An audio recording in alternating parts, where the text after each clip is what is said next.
really big catalyst that happens, that they've been suffering for a long time, and then they realize that there's a separate thing, their ego and themselves.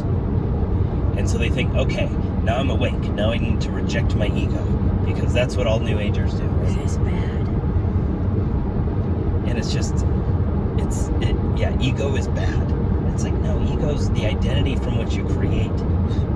And so you probably should just have an ego that is in alignment with who you want to be, not just keep letting it be created on autopilot. That aspect of yourself, it's just going to be intrinsically what it does. It just keeps going, right? So you can direct it to whatever way you want, because it's going to keep creating.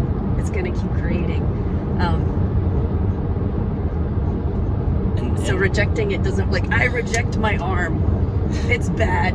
No, it's still fucking attached to my body. Like, give it different tasks. And it's not like it's you and your ego are separate and battling at all times. It's only battling because you haven't, like, pointed its nose in the direction that your soul's asking you to point it. Yeah. And it's like, it's painful because it's trying to go one way, and your soul is like, the direction your ego is going is based on an old pattern that you probably could let go of. And there's like these old identities that are like it's the same thing. Your ego only wants to repeat history because that's all it knows. Yeah. So that's why you use the information your soul's bringing in to say, this is another map. You can twist that and point in the other direction, and then it can start to just, Dude, and when you realize that you get to, it's so empowering. Instead of like, also running from something is not as powerful as running towards something. So like programming it to, instead of running away from your ego bad, blah, blah, blah, blah, like running from those old programs, when you shift and say, okay, let's go this way. How much better does that just feel intrinsically? It's interesting how many people on my Q&As and stuff are always talking about rejection of the ego and unification, and we're all one. We're not all one. Everything is everything, which I really like. Somebody said that at the ceremony yesterday. Yeah, they did. The Russian, the redhead. Yep. And that is true, because everything is in everything. But we're not all one. We're here to be individuations of the one. To have individual expressions of it that match the desires that we're trying to come into. And then the programming over the top of that is where the lessons come from, to be able to realign with whatever the more fundamental desires and things actually are. And like, whether that's relationship or money or all these different things that are huge energetic components of how we interact with reality. It's crazy that people are so programmed into, we were talking a little bit ago about people programmed into victimhood so much that they just want somebody to rescue them from what they're feeling, or to first coddle them so that they can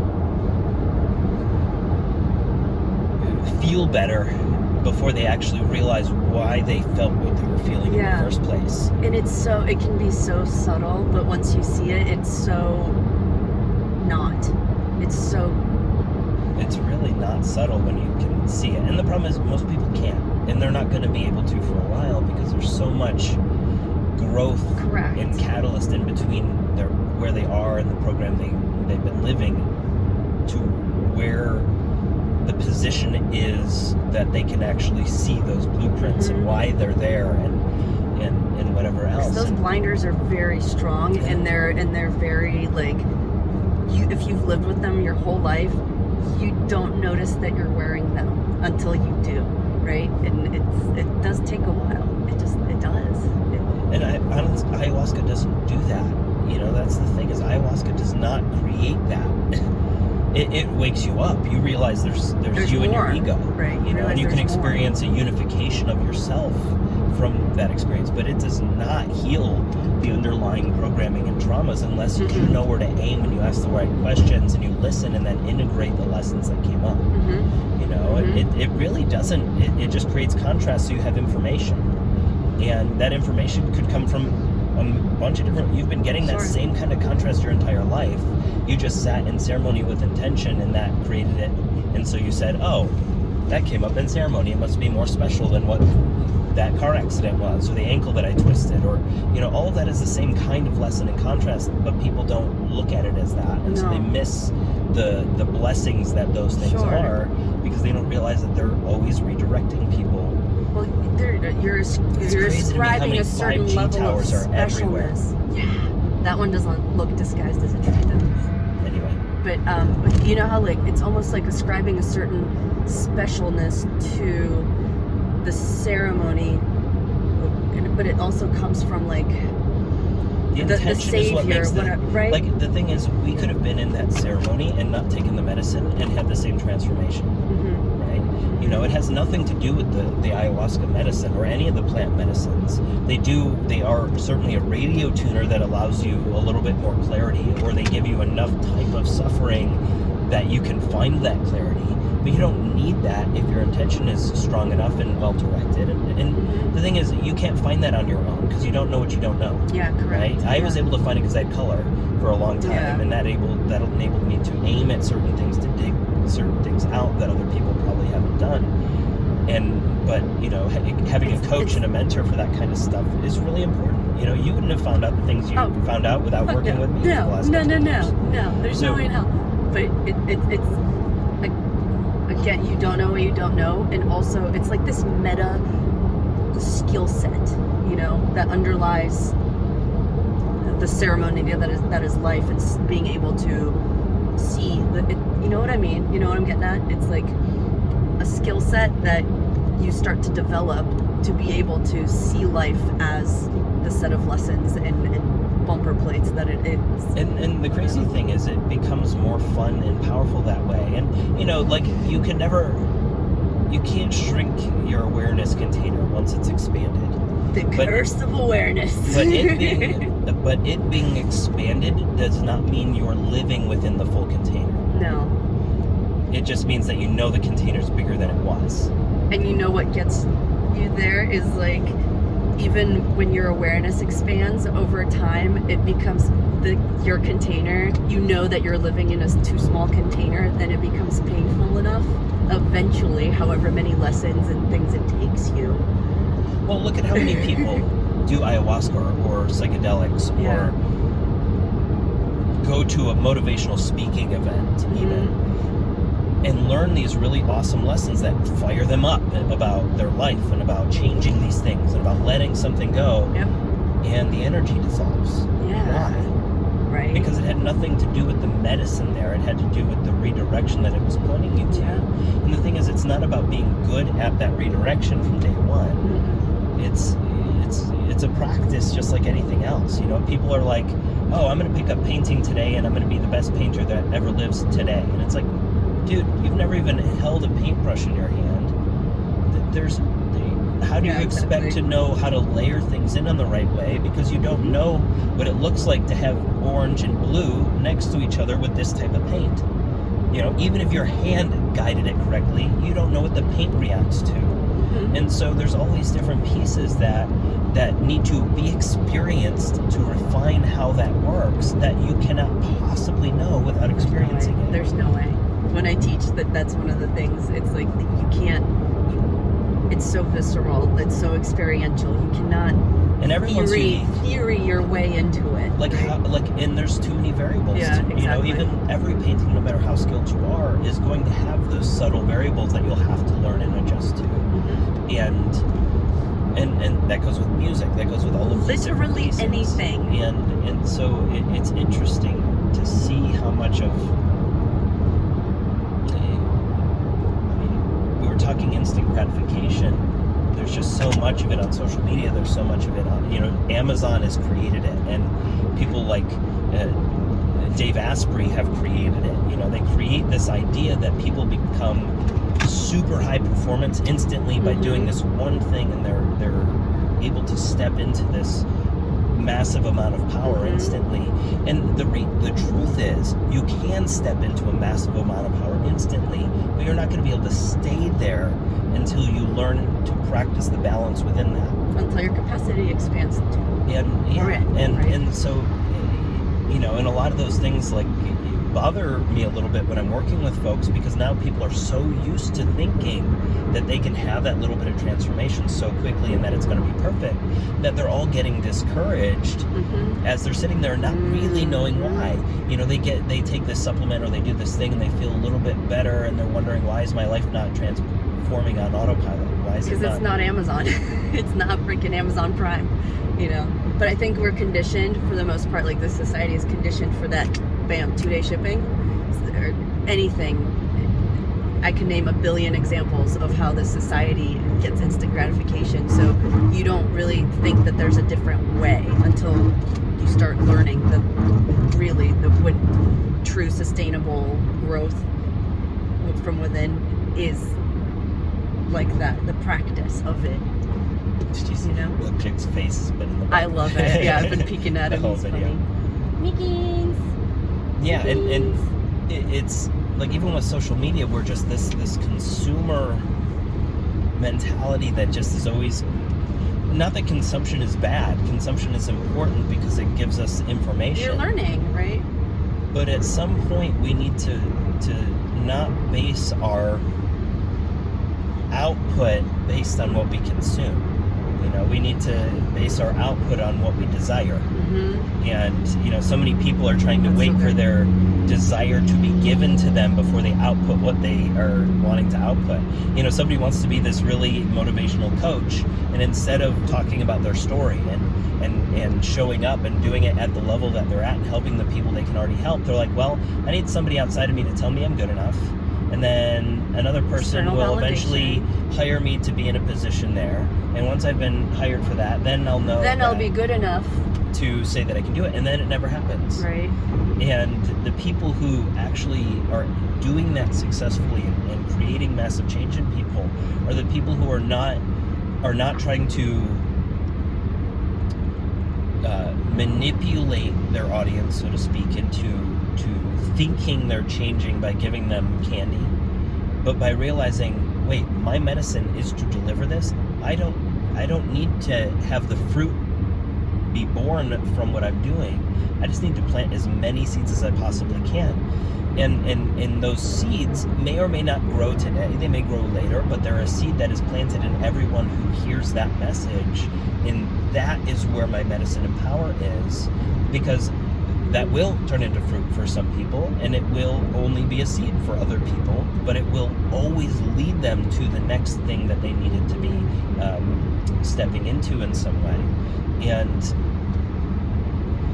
we're so programmed to say, I need to already have it tomorrow, or I already need to be this tomorrow, or I already need to have this fruit born, or otherwise I won't believe that it matters. And it's not the fruit that nobody gives a shit about the fruit. Like, think about the time that, like, I'm sure a lot of people can relate to this. You really, really wanted something, maybe a new car, or you wanted a sale, right? Or a device, or maybe you really wanted a sale. I think that would resonate with you wanted a new client, or you really wanted a sale, and you're really kind of working really hard, hoping it'll show up, and it really isn't, and then finally you get that client, and you experience that, and then it's just like Tuesday, anything. right? It's just Tuesday, and it doesn't feel like anything. And because it's not the having of the thing, it's not the having of the fruit, it's not the bearing of the fruit that actually feels good and is empowering to you. It's the process of planting the seeds, it's the process of delivering, it's the process of expressing what you're trying to express. And that comes for your art. It's the same way. You know, your process, you don't feel good selling it. You've already sold one, and you said, "Oh, that." It's a Tuesday. Literally, it felt like nothing. Not that there wasn't gratitude there, but it was like. And that's don't get it wrong. Gratitude and it feel like that's not the same. It's not. Like, gratitude is a proactive action that you choose to take. You know, or appreciation is a proactive approach to these things. That is separate from what you're feeling around it. Because you can be grateful for something when you feel bad. Sure. But at the same time, we have to realize that that's not what lights you up. And when you're aiming for that to heal you, the receiving of it to fix you, the $10,000 client to swoop in and rescue you from something financially, or to help you get this thing that you've been wanting to get. It's using something outside of you as your source, because you're not delivering on the passion, you're not delivering on the medicine, you're not delivering on the expression that really is the thing that's lighting you up. You know, you were talking the other day that, you know, what felt better for you? Is it the selling of your art, or is it the teaching people how to do it? And that led you to realize that it's not even so much the teaching, it's the helping them find their own creative expression and power. You know, it's not even, it could be any form of art, it could be any form of thing, but for you specifically with that art, it's teaching people that they're all an artist. Everyone's and helping creative. Them to heal the wounds that have taught them that they're not. Correct. And that is the driving force. That's a process. That's not a result. No. Because you don't need them to suddenly be like, oh, I'm super creative. It's the evolution of you delivering that message in a powerful way to help them figure out what their own expression is. And then through that, maybe you sell some art. Right? But that's a byproduct almost, you know. It's the joy that you get from the... I don't even have words for this yet, but you're saying it. Yeah, exactly. And there's no... That's why chasing the external stuff feels so shitty, honestly. And people lie to themselves all the time, saying like, "Yeah, you know what I mean." Like, it really doesn't feel good to chase that. But instead of chasing something, it's like finding the joy and exuding the thing that you want to exude, like the teaching, if that's what you're called to, the making, the play, the thing at the moment. There's not just one thing, but... And that allows it to evolve. Yeah. And to continually be releasing what you thought it was going to be, or what you wanted it to be, or what you expected it to be, and being able to say, okay, I'm going to... You know, that's the whole reason that so many people can't finish a project. Yeah. You know, they get mad at themselves and judge themselves for not being able to complete this thing, because they're trying to use that thing they're trying to do to rescue them. Instead of just stepping into the expression of the simple process of exploration of it. You know, the things that they're passionate about, the things that they failed at in the past, and being able to then step up and express those things, not needing people necessarily to act on it, but just for the pure power of that expression. Sure, yes. And look at, like, because a lot of my audience is movement people. So many people are trying to be unique in what they're doing, and that doesn't matter.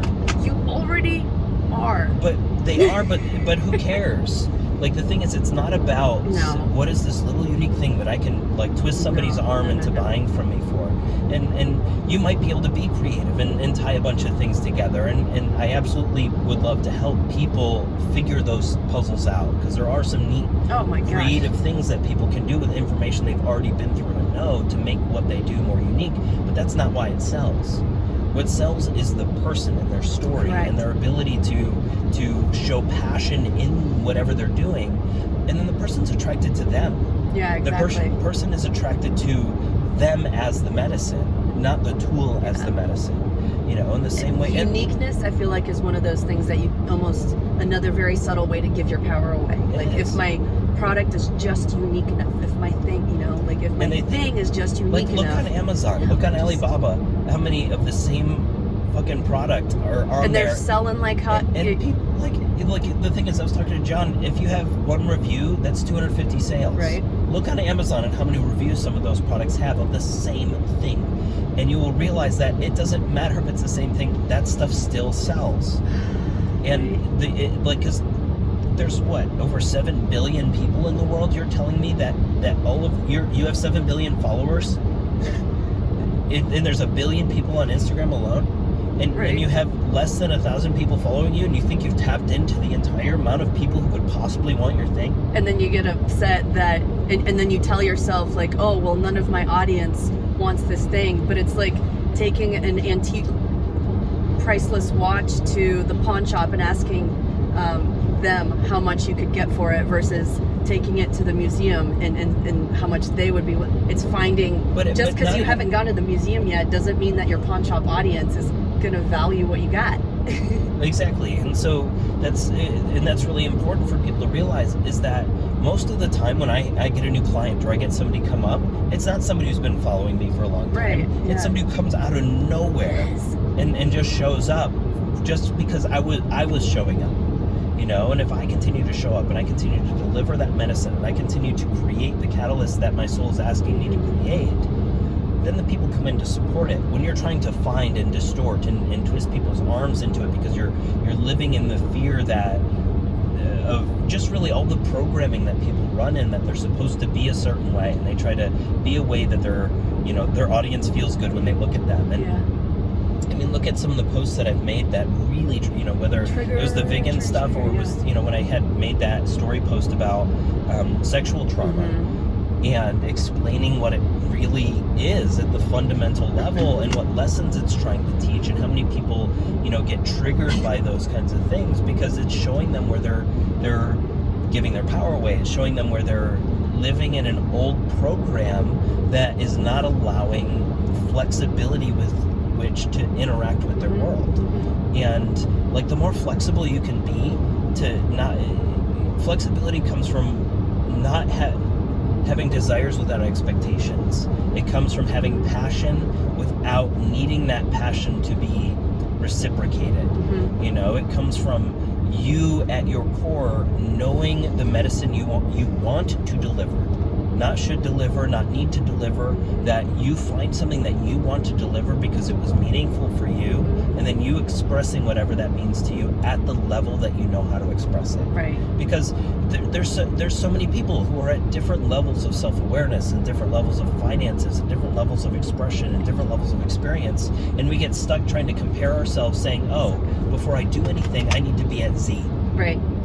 But what if your medicine is for the people that are from D to I, whatever, right? And effectively, the 7 billion people is effectively infinity. You and that's what I tell people. That many clients. People think there's a limited supply, and of any of these things, limited supply of clients, limited supply of money, limited all these different things. And it's like, do you realize the gap between where you are and where other people are? Like, let's say that you only make $30,000 a year. There are people who make billions of dollars a year. That is such a large gap that to you it is an unlimited supply. It's good. And may as well be, yeah. And it was, Gloria said at the ceremony, we may all be extraterrestrials, but on the toilet we're all the same. I love. That was the best. That was so great. And how true is it? Somebody like Tony Robbins still takes a shit. Right. And he's just as vulnerable as anybody else. Yep. And all of those lessons are really important for people to learn, is that it's not about what you know, it's not about where you are right now that determines where you can go or what you can do. If you want to learn something, you want to express something, or you want to step into a role, the work is choosing what that is and then figuring out within you, what does that allow you to feel? What does that allow you to express? What does your day look like when you have stepped into that role? What are the things you want to be able to do? What are the conversations that you'll have?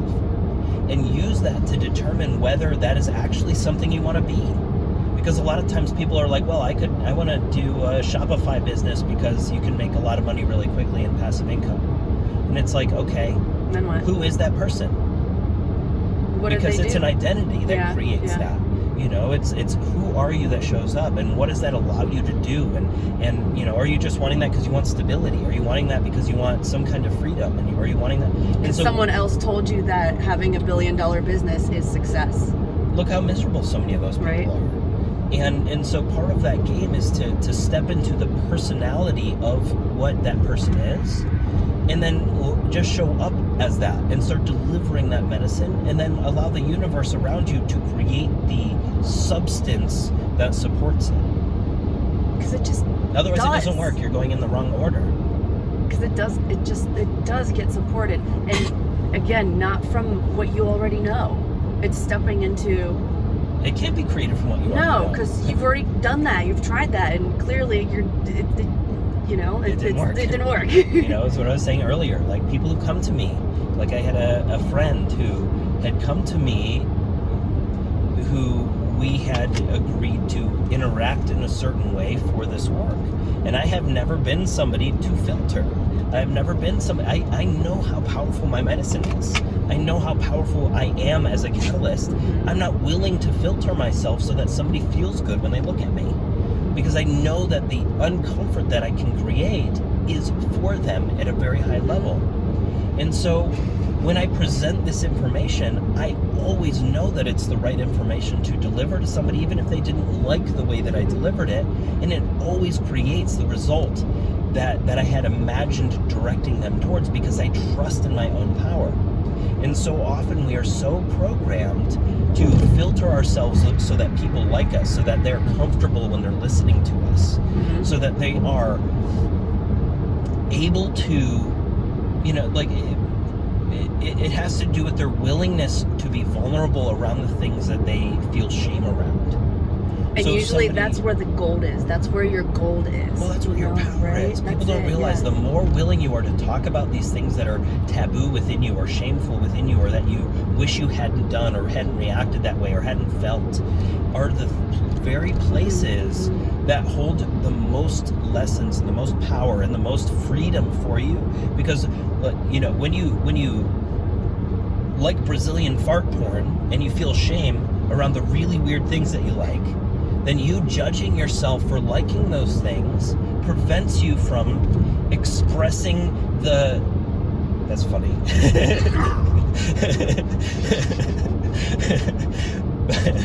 just couldn't keep it. I love this. It prevents you. Prevents you from expressing the authenticity of the things that you like. And you by like not, those things. Why can't you like them? Right? You already someone else like doesn't. them because someone else doesn't. And then you tell yourself you're a piece of shit for enjoying, because they don't like it. The thing is, who determines what is okay to like and what isn't? Somebody likes McDonald's French fries and other people think they're crap. Why is one person's opinion more valid than somebody else's, even if 6 out of 7 billion people agree with it? Why are the 1 billion people who don't agree with the thing that you create, that are they you wrong? give value to? There's no right or wrong in the context of what you desire or what you've been through. None of that is right and wrong. It's just the programming that's imprinted over the top of it that is used to teach you a lesson of where you're giving your power away.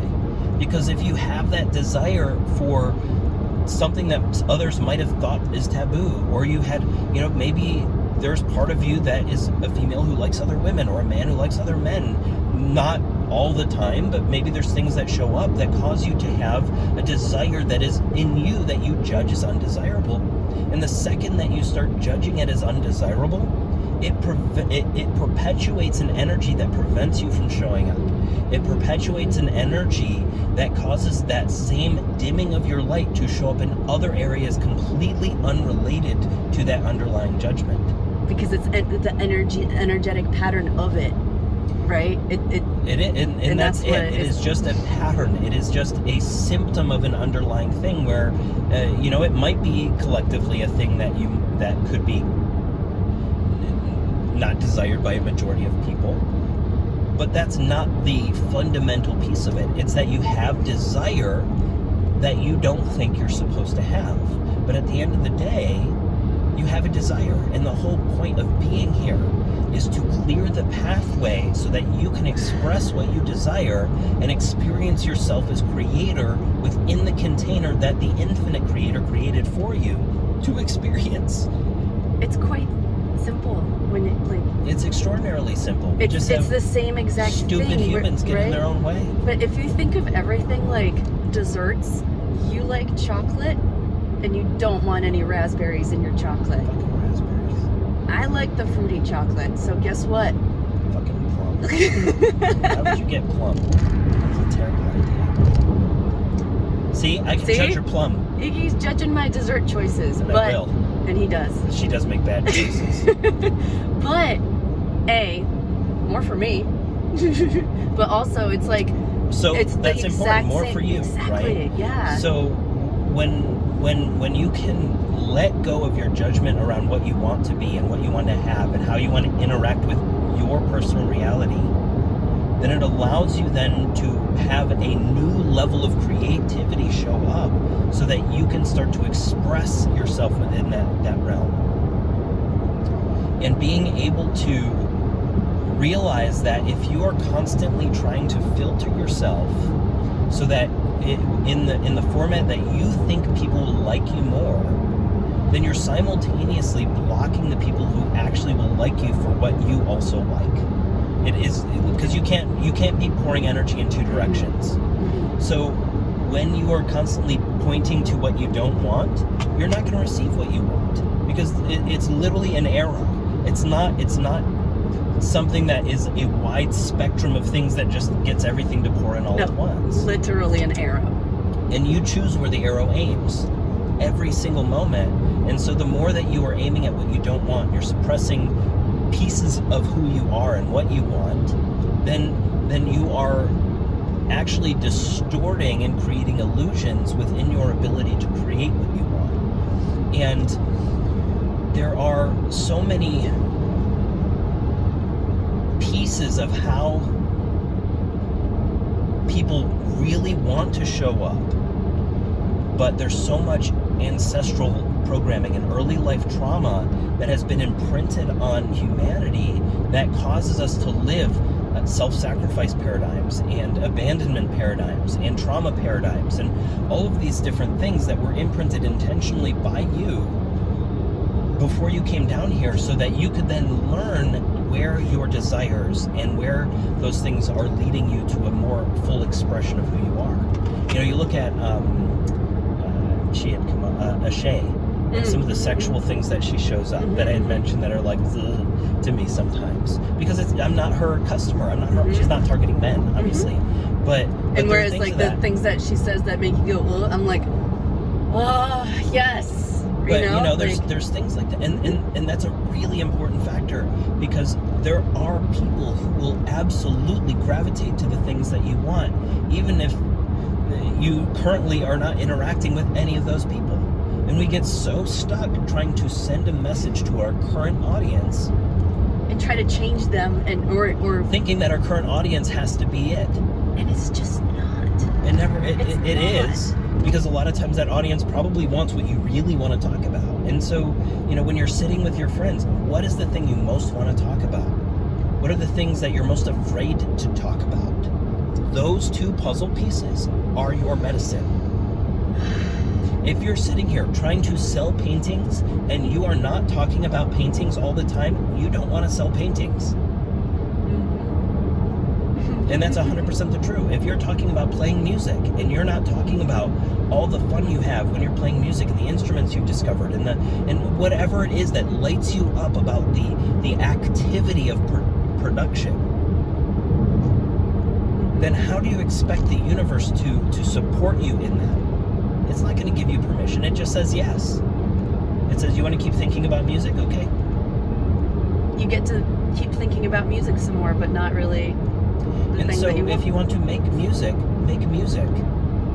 If you want to teach movement, teach movement. Nobody else gives you that permission. You are the expert at your universe. You're the expert at it, and you're the only one who can validate your power within that. And the thing is, I tell people all the time, nobody started where you started. Nobody had the traumas and the catalysts and the blessings and the obstacles that you had along the way. No one. No guru online. Nobody. Literally no one has had that same exact story as you. You know best. I mean, you literally know best. There is no one who could possibly make a decision because as well as you can about where you are, because no one has as much information as you. And I tell people that all the time.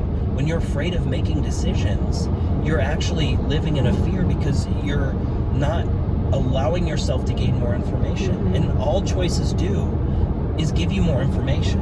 All events do is give you more information. And that's what we want. The more information we have, the easier it becomes to make other decisions. And nothing we do is permanent. Like I had mentioned last night, like so many people are afraid of picking a favorite color. Right? Why can't you change your favorite color tomorrow? Right? So why can't you have a different favorite color every day? Why does your favorite have to be the same favorite all the time? And it's such little simple things like that, but being afraid to get a different, I keep thinking a dessert. Maybe I need to stop and get some chocolate or something, but you're not even high. But like not wanting to pick a different dessert than everyone else at your table. It's even a tiny thing like that.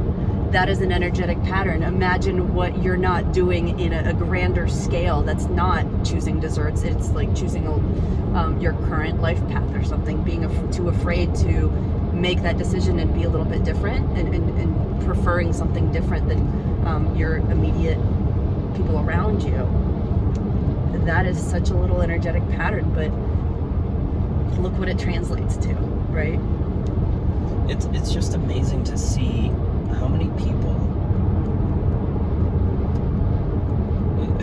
have even done ayahuasca who expect this huge life transformation to happen the second they get home, where they want ayahuasca to be this glamorized thing that transforms them into their new sense of being. And ayahuasca is just information. And the information that comes in is based on what you ask. And where you direct it, and where you tune the radio dial, and how your set and setting and your intentions and those things can help direct the purpose of that ceremony. But all it does is provide information. That's literally all it does. If you don't take that information and proactively show up differently and make new choices and send new information into the universe doesn't know you changed. The universe just said, okay, you have more information. And you keep that information on your hard drive. Right. Yeah, you know it. Keep knowing it. And then it becomes hoarding information. And if you're not... And people, that's a fear. Like, people just hoard information. They do the work indefinitely. They use the excuse of doing the work. They always feel these emotions. And then they keep feeling emotions coming up because they're feeling emotions. That's the work. And they think that the feeling of the emotions is the work.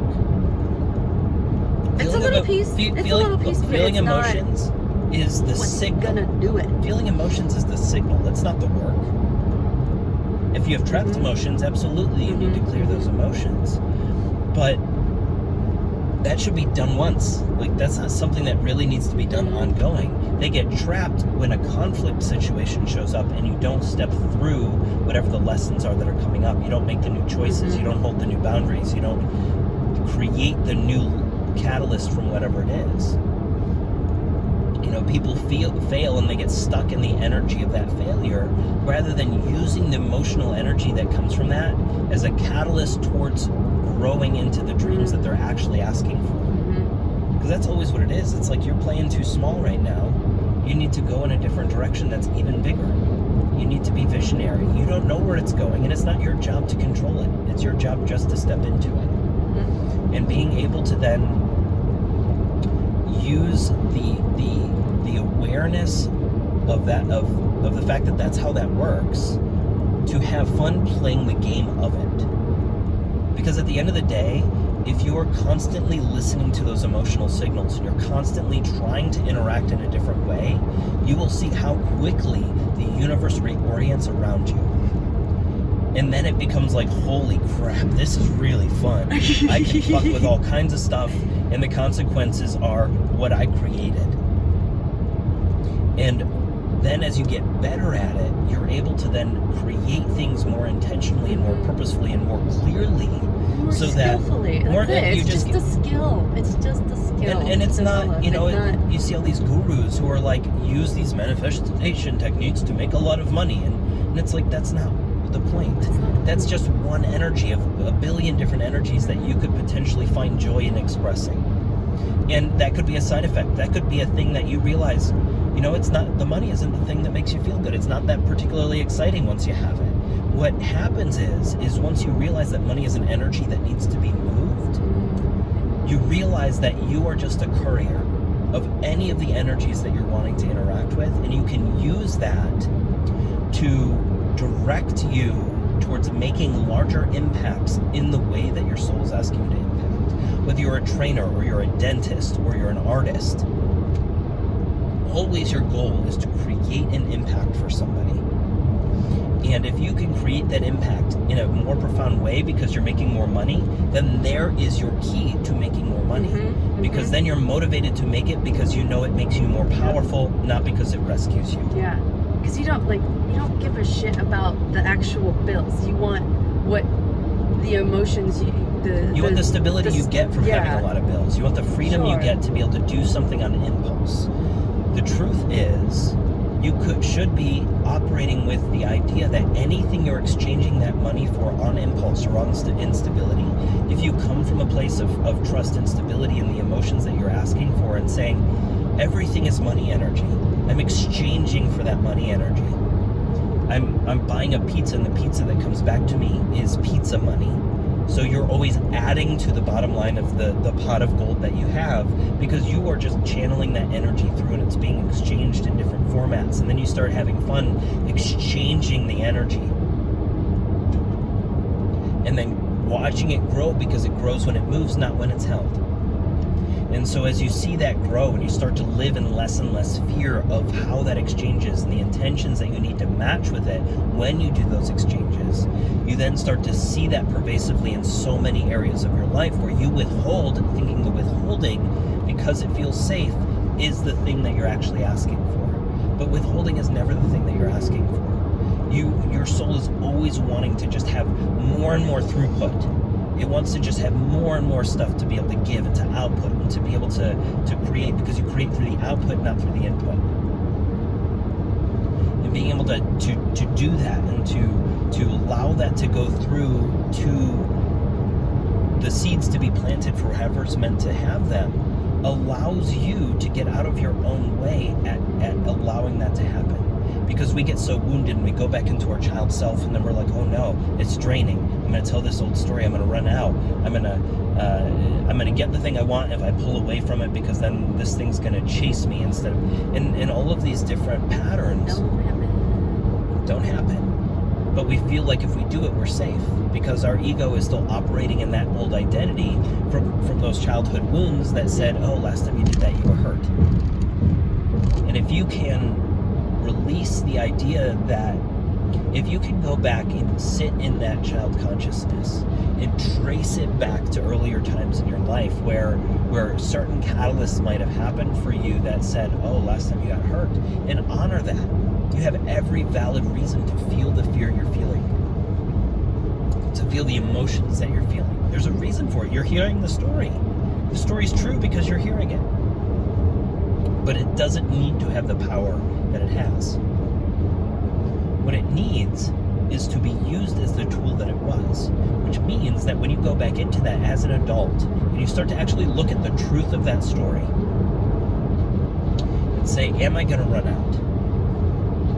Well, let's look at it.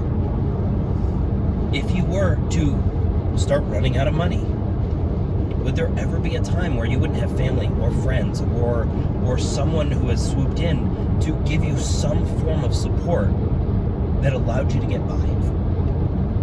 Literally all the time, you have had people step in, or something step in, that always comes in to support you. You know what's the little thing there is the different story, the different story you tell. You can say, from your ego, it might feel like one story about receiving support is, I can never do it by myself. Someone always, like, in that, like, yucky energy, right? So I was talking to my dad the other day about this similar thing. And there's a lot of guilt when somebody comes in to support you. And so you're like, well, I really wanted to do this by myself, and somebody keeps coming in to rescue me. And that's your little small self sitting in the pain of the childhood wound where you were rescued, when the truth is you're supported, not rescued. There is always somebody who loves you enough to come in and provide some kind of support to allow you to live the life that you're living. And that you desire and that you're experiencing.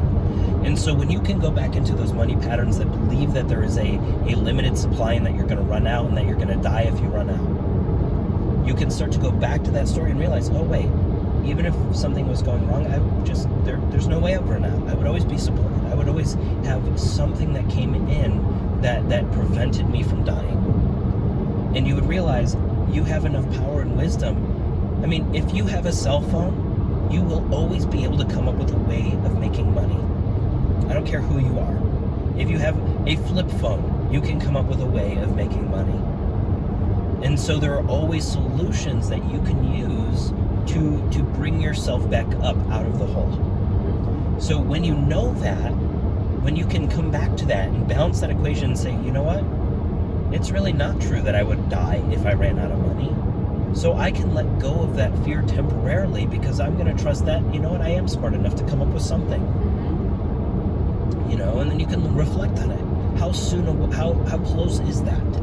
Right, exactly. You know, how close is that death? You know, am I going to run out of money tomorrow? Am I going to die tomorrow? Probably not. So see the reality in it and allow yourself room within that to grow in the way that you want to support yourself. So if you are having judgment around somebody coming in and rescuing you, first find the gratitude that you're always taken care of. Find the gratitude that this is a thing that you created for yourself so that you are always supported, so that you're always taken care of, so that you have this abundance that is always available to you, even though it's not from what you prefer, even though it's not from where you thought it would come from, but it's always there. And trust that it's always there, and then just allow where it's coming from to shift in a way that makes you feel more powerful. It's just shifting the story. That's it. We're always going to tell ourselves some sort of story. We're just wired that way, but it's just shifting it into a more empowering position for yourself. People really need to sign up for my mentorship. It's such good stuff. It's such good stuff. Like, people are going to change their lives just from this video alone. And my fear workshop. And it's like, it's the same. What's funny is it's the same. What's really powerful about the group setting, I think, is people are going to realize that they all tell the same story. It's just wearing different faces. It's effectively the same find those narratives. Yeah. You know, when I give people the tools to find those narratives and to be able to trace it and realize that, oh, that is that belief, that is that program that's running. Where did that come from? Oh, it's because that happened when I was at this stage in my life, and yeah, I guess I could see how that could have happened to me, and that could have been programmed that way. Well, could I make a new choice around it? Yeah, there is an alternative story I could tell about that exact same event. And then realize you're the only one who gives yourself permission to tell that new story. And stepping into it and saying, practicing it, and practicing telling that new story, and practicing thinking of pizza money exchange, and all of those different things that can allow you to tap in and build more momentum within it. And at first it might be like really intentional and using a lot of your energy to practice that, but over time, just literally like anything else you practice, it gets easier, and then it's just the way you are on that next level of practice, you know? Like, it's... One of my pet peeves is when somebody drives and rides my bumper on the highway and they're going like 80 miles, 75 miles an hour. I always get drives me crazy. So what I don't do is speed up. Yeah. I actually have been practicing not looking through my rear view mirror unless I'm going to change lanes. Right. Mostly because why would I be in a rush because somebody else is? Why would I think I need to be somewhere faster just because someone else is in a pain, right? And so it's, there's a couple of different lessons in that. I don't look through my rear view mirror when I'm driving in a straight line because why would I need to? The only reason to be looking in the rear view mirror, looking into the past or looking behind you is effectively, it's a distraction from being able to focus on where you're going. And if you're changing lanes, then absolutely check your surroundings and make sure that you can adjust according to the information that's around you. But you feeling like you need to accelerate faster, you need to change lanes or change right? because someone else is in pain around you is betraying yourself in order to avoid betraying somebody else.